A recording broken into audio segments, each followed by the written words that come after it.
I want to tell this church, I want to tell every single person in this room and anybody watching online right now, make way for the King. Bring the high places down, bring the low places high, because the King is coming. We all want a place where the King is enthroned, and we talk about Chabad, right? We talk about the glory of God. But if you look at the root of that word in Hebrew, it's best related with armor. The weight of glory is God strapping up for battle. What happens when he goes to war for his people? What happens when he goes to war for souls? You better be with him or get out of the way. Everyone knows, I think you don't have to be a prophet to figure out that this nation is teetering on the edge of judgment. If not fully in the midst of it already. So we are a people, in a sense, in exile. We are a people set apart for a particular purpose in a particular place. For years, Jess and I have been saying, we're missionaries to America now. And every single one of you is as well.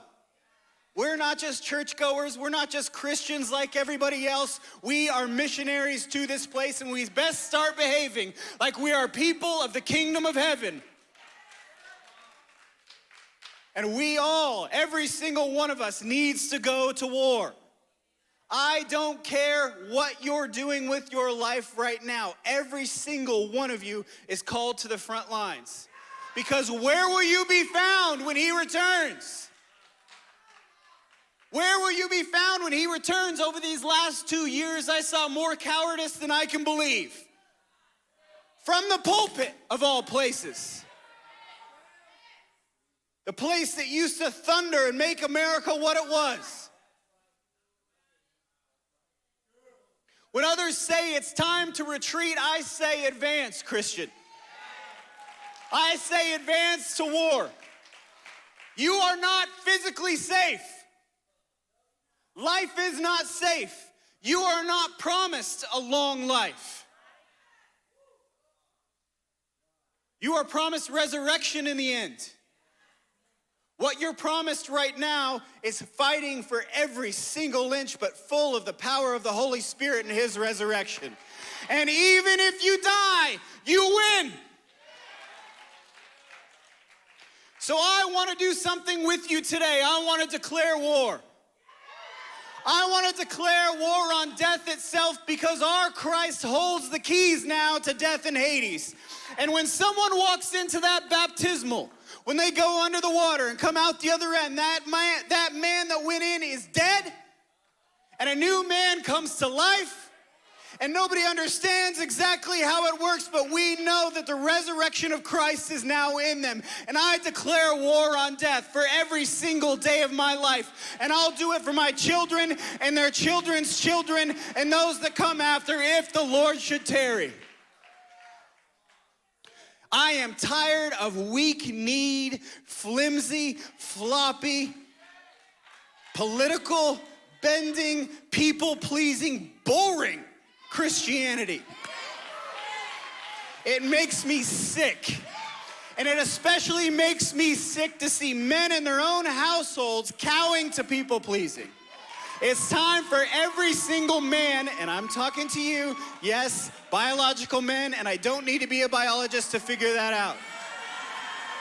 If you're in this room, it's time for you to stand up. Every single one of you. There's language I can't use here and now, but I'll say grow a spine. And you can figure the rest out.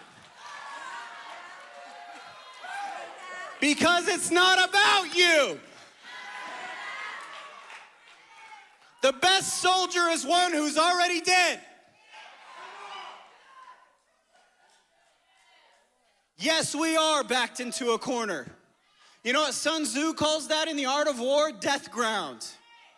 It's called a force multiplier.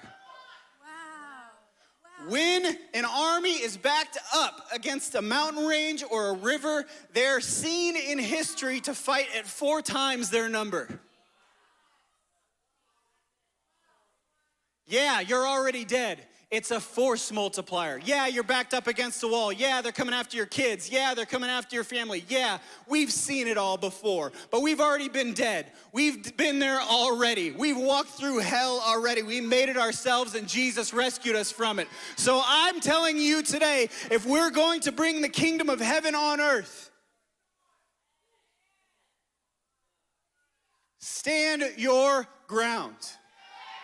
And when you've done everything, stand.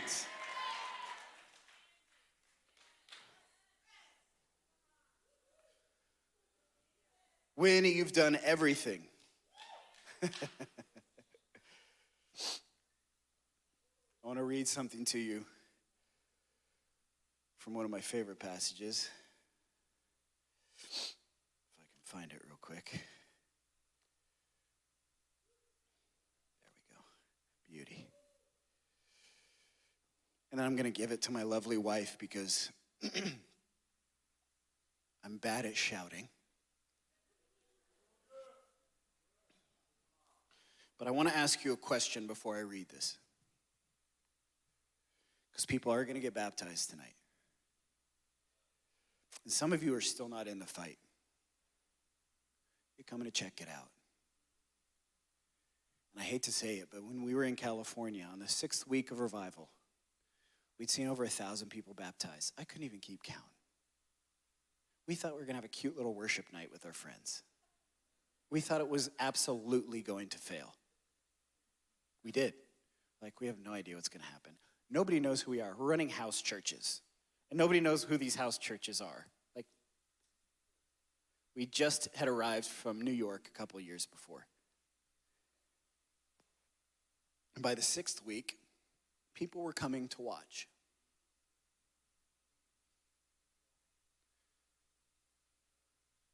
So the Holy Spirit spoke to my wife and to I. Jesse was speaking at the time and we shut it down.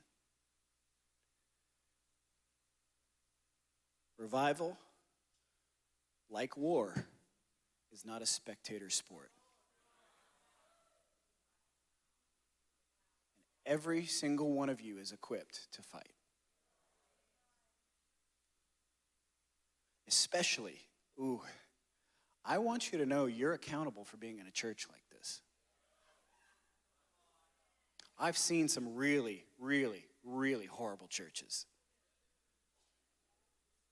Like pastors, or like lead pastors, where I'm like, you should quit. Honestly, you'd be happier, your wife would be happier, your kids would be happier, go into business, sell something. And I don't want to discourage any pastors that are slugging it out with 100 or so people that are trying to make something work. That's not my point. My point is the spirit of the thing. There's something about this house that you'll be held accountable for in eternity. Engage. And you know how you solve people conflicts? I figured this out.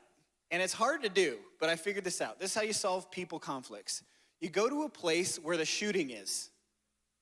Because when you're getting shot at, all of a sudden the person you were bickering and complaining about next to you is your best pal. Because you know what? He's got a gun too. So I want to encourage you today, if you find yourself gossiping, if you find yourself complaining, if you find yourself saying, pastor should have made the carpet this color because that's mostly how stupid some of the things are, or the childcare should be like this, or I want to encourage you to go to war, let the bullets zing over your head a little bit, and you'll find that you're grateful for the groundwork that's been laid before you, first of all. And second, you're grateful for your brothers and sisters in arms. Ephesians 6:10, finally, be strong in the Lord and the strength of his might. And whose might? I want to be found in the field when he returns. That's where I want to be found.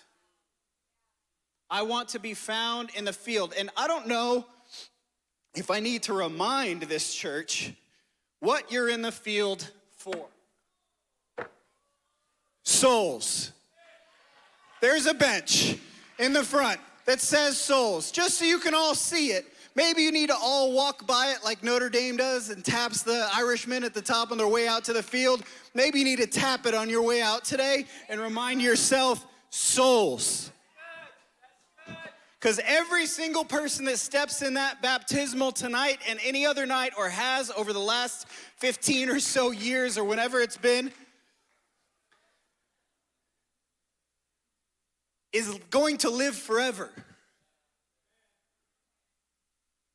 Yeah, somewhere it's right. But hopefully if they went through the baptismal, it took.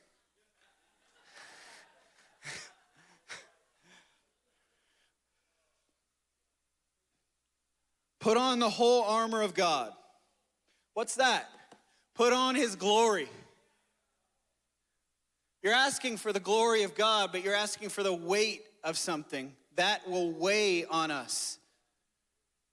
Glory to glory means weight of the presence of God. We have to remember that when God descended in the Old Testament, we sing fire fall down all the time. But every time I see fire fall down, it consumes the sacrifice. Are you on the altar? Are you a living sacrifice to be consumed? Put on the whole armor of God that you may be able to stand against the schemes of the devil. For we do not wrestle against flesh and blood. It would do a lot of you good to turn off the news and get to praying 2 to 3 hours a night instead. But you better not stop there. The intercessors I understand are the intercessors putting hands on people.